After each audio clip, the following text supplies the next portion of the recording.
Trade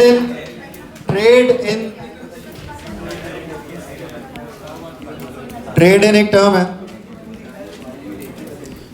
trade in allowance, part exchange, इन तीनों बातों का मतलब एक है। डेप्रिसिएशन के क्वेश्चंस में आता है। ट्रेड इन का मतलब है यार आप एडिशन भी कर रहे हैं और उसी दिन डिस्पोजल भी कर रहे हैं। हम सवाल में डेप्रिसिएशन के एडिशन भी करते हैं, डिस्पोजल भी करते हैं। जब एडिशन और डिस्पोजल एक ही दिन हो रहा है, एक्सचेंज हो रहा है, एक एसेट आप बेच रहे हैं, एक खरीद रहे हैं, एक एडिशन हो रहा है, एक डिस्पोजल हो रहा है, उसको ट्रेड इन कहते हैं बस। तो अगर सवाल में ट्रेड इन लिखा हुआ है, कहीं पे आ रहा है कि ट्रेड इन हुआ है, तो आप वहीं समझ जाएं कि जिस डेट पे ट्रेड इन हो रहा है उस डेट पे एडिशन भी हुआ है और उसी डेट पे डिस्पोजल भी हुआ है। डिस्पोजल की कॉस्ट अलग होगी, एडिशन की कॉस्ट अलग होगी। फॉर एग्जाम्पल वो कह रहे हैं on 1st October a motor vehicle costing 50,000 was bought and a trade-in allowance was received against trade-in allowance was received of $5,000 against motor vehicle costing 30,000। अब ये स्टेटमेंट,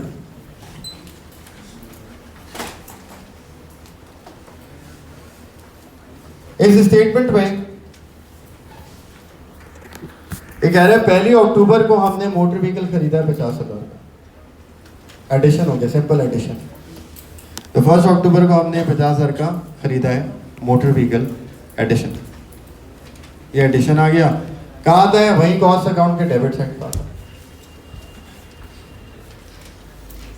फिर बोल रहे हैं ट्रेड इन अलाउंस हुआ है, तो इसका मतलब आप समझ जाएं ट्रेड इन अलाउंस का मतलब इसी दिन एक एसेट हमने बेचा भी है, इसी डेट को डिस्पोजल हुआ है, पर डेट सेम है। बाकी सारे सवाल वैसे ही जैसे होता है, और डेट सेम होने से कोई फर्क पड़ता ही नहीं है। डिस्पोजल इसी डेट को हुआ, जो डिस्पोजल हुआ है उसकी कॉस्ट कितनी थी? 30,000 थी। उसको बेचा, डिस्पोजल, ट्रेड इन अलाउंस, जितने का वो बिका, जितना उसको बेच के अलाउंस मिला, वो कितना अलाउंस मिला? 5,000। ये क्या है? डिस्पोजल की वैल्यू, इतने का बिका, इतने का बिका, ये 5,000 का बिका ये। तो जो खरीदा वो कितने का है? 30,000 का। कॉस्ट अकाउंट बनाएंगे, एडिशन कितना आ गया? 50,000। डिस्पोजल कितना आ गया? कॉस्ट अकाउंट में तो कॉस्ट लिखते हैं ना, जो बेचा उसकी कॉस्ट कितनी है?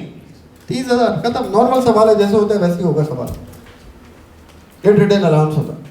और ट्रेड इन अलाउंस में एक बात होती है, आपको ये पता होना चाहिए, ट्रेड इन अलाउंस हो रहा है इसका मतलब आप पूरी समझ जाए यार, इसी दिन एसेट खरीद भी रहे हैं, एडिशन भी हो रहा है, और इसी दिन ही डिस्पोजल हो रहा है, यानी कि एडिशन और डिस्पोजल की डेट सेम है। बस सवाल वैसे ही होगा जैसे हम करते हैं, टी अकाउंट वैसे ही बनेंगे जैसे बनते हैं, बस डिस्पोजल और एडिशन की डेट सेम। और उसको बेचकर पैसे क्या मिले? जो ट्रेड इन अलाउंस है ना, वो उसको बेच के पैसे मिले। तो जब आप डिस्पोजल अकाउंट बनाएंगे, डिस्पोजल अकाउंट में हम क्या लिखते थे? बेचकर कितना पैसा मिला, कैश लिखते थे ना, बेच के जो पैसा मिला कैश लिखते थे। यहाँ पे कैश की जगह क्या लिख देंगे? Trade in allowance. कितना? 5,000। बाकी कॉस्ट हो जाएगी, जो बेचा उसकी पीएफटी हो जाएगी, कितना इस्तेमाल करा, प्रॉफिट लॉस वैसे ही आएगा। कैश की जगह ट्रेड इन अलाउंस लिख देंगे, बस ये फर्क है। डिस्पोजल अकाउंट में कैश लिखते हैं ना, बेचकर जो पैसा मिला उसकी जगह क्या लिख देंगे? Trade in allowance. इतने का बिका, इतने पैसे मिले, ये ट्रेड इन अलाउंस हो। ये ट्रेड इन अलाउंस, उसी दिन एसेट खरीदा, उसी दिन बेचा। बेसिकली हो क्या रहा है इसके अंदर? बेसिकली हो रहा है एडिशन और एक्सचेंज। मतलब मैं दुकान पे गया एसेट खरीदने, मैं कुर्सी खरीदने गया, मैंने पूछा नई चेयर कितने की है? उसने बोला 50,000 की। मैंने कहा डिस्काउंट दे दो। कहता कोई डिस्काउंट नहीं है। मैंने 50,000 की कुर्सी खरीदी, 50,000 रुपए दिए, कुर्सी खरीद ली। मिस्टर निशान बाद में खेल लेना इसके साथ, तो 50,000 की कुर्सी खरीद ली, तो एडिशन कितने का हो गया? 50,000 का। उसे कहा पैसे दो। कहते यार आप पुराना एसेट खरीदते हैं? हाँ पुराना एसेट खरीदते हैं। मैंने मेरे पास कुर्सी है, मैं वो बेच दूं आपको? कहता है हाँ ले आओ। मैंने पुरानी चेयर लाकर उसको बेच दी। अब पुरानी कुर्सी कितने की बिकी? जरूरी थोड़ी है जितने की नई कुर्सी खरीदी है 50,000 की, पुरानी भी उतनी की बिके। ज्यादा की भी बिक सकती है, कम की भी बिक सकती है। उसे यार ये तो आपकी पुरानी चेयर है ना, इसके मैं 5,000 रुपए दूंगा आपको। ट्रेड इन अलाउंस, कितने पैसे में खरीद रहे हो वो पुरानी कुर्सी? तो मेरा एसेट तो डिस्पोज हो रहा है ना, कितने का? 5,000 का डिस्पोज हो रहा है, वो 5,000 ट्रेड इन अलाउंस है। तो 50,000 की चीज खरीदी, पेमेंट के बदले क्या करा? पुराना एसेट दे दिया। कितने का बिका वो? 5,000 का। बाकी कितने पैसे देने पड़े होंगे? 45,000 उसको और देने पड़े होंगे। लेकिन एडिशन कितने का हुआ है? एडिशन 50 का ही हुआ। 5,000 का एसेट दिया, 45,000 कैश दिया, तो चीज जो खरीदी वो कितने की है? 50 की। तो एडिशन में कितना लिखूंगा? 50। एडिशन नहीं आएगा, 50,000 एडिशन। और जो बेचा, जो 5,000 का बिका है, वो था कितने का बताएगा? वो कॉस्ट क्या थी उसकी? 30,000 थी डिस्पोजल में, कॉस्ट था। नॉर्मल सवाल है, जैसे एडिशन डिस्पोजल होता है वैसे ही है, कोई फर्क नहीं पड़ता।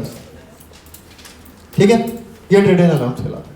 और फर्क ये पड़ता है कि एक दिन खरीद रहे उसी दिन बेच रहे, और डिस्पोजल भी उसी डेट को आ रहा है, एडिशन भी उसी डेट को आ रहा है। और जितने का वो बिक रहा है वो टर्म क्या है? Trade in allowance. तो डिस्पोजल अकाउंट में आएगी वो, बस और कहीं नहीं आएगी, कैश की जगह पर ट्रेड इन अलाउंस। सही है, ये ट्रेड इन अलाउंस। पहले आप लोग होमवर्क के सवाल लेके